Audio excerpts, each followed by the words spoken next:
What's up guys, JJ Gills here, certified aquaculture dealer and breeder, and today we're talking about breeding bristlenose plecos. I've done some videos on this before, but we've got to put them in a new setup. Originally they weren't in a tank set up just for breeding plecos, they were kind of just in somewhere and started having babies.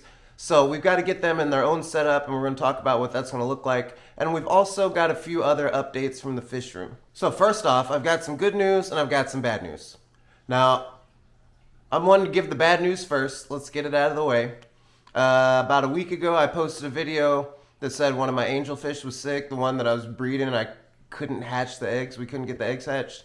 Well, he got worse. He didn't make it, and there was nothing I could do about it. It took like a day and a half for it to go from the little bumps that I noticed to all the way. They just like popped, and I guess it was hole in the head. I've never seen hole in the head on angelfish, but that's what it looked like. So about a day after that video came out, he didn't make it. So there's an update on that one.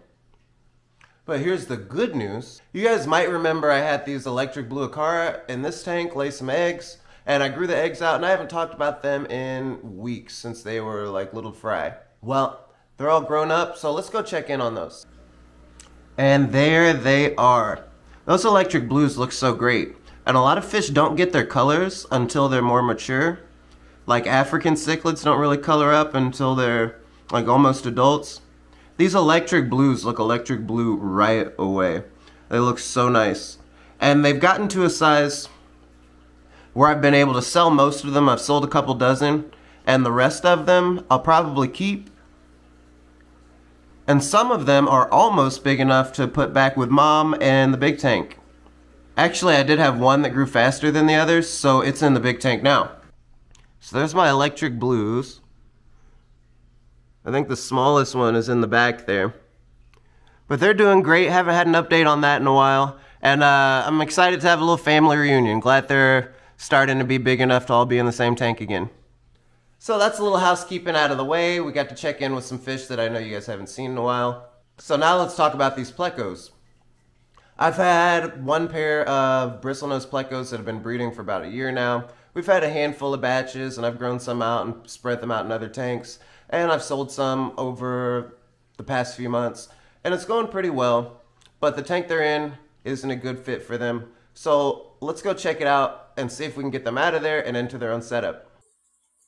So when I started this 40 breeder, I had a couple of snails and a couple of plecos, and I was going to see what would breed. And we've got quite a few more snails, and we've had a lot of plecos. So what I want to do is make some more room for the plecos. They're going to be easier to scoop out than 100 snails.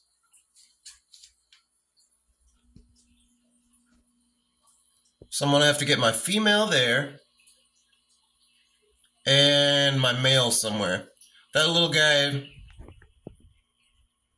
down there, I should have scooped him out. I missed him as a fry. He's growing up. There's a few of them in here. But we got to get Big Mama, the albino, right there. And I'm guessing this male is in a coconut. Alright, there's Mama. Let's get her into this other tank.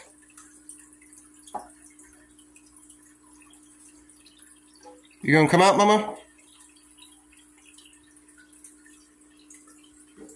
There you go. And then my male, I don't know where he is. This might take a minute.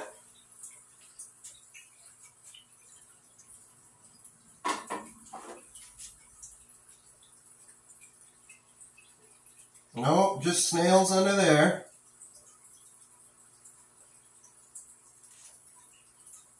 Ooh, there's a shrimp in here.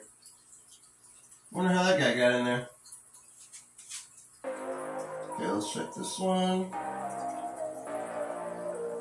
More snails under that one.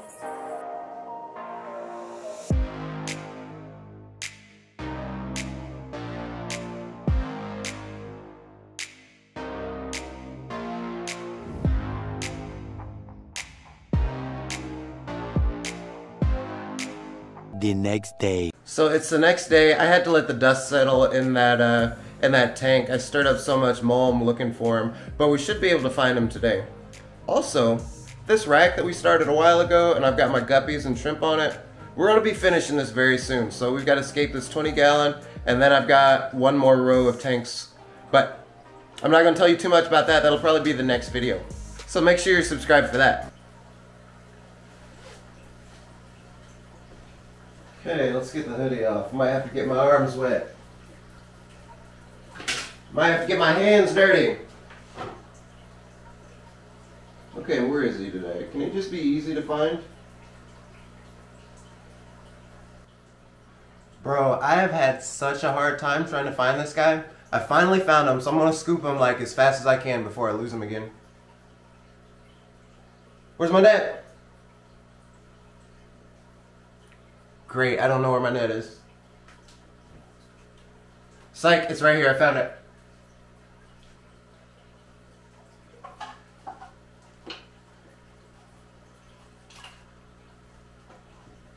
There we go, look at that boy.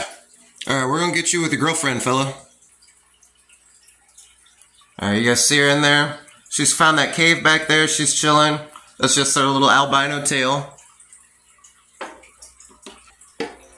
There we go.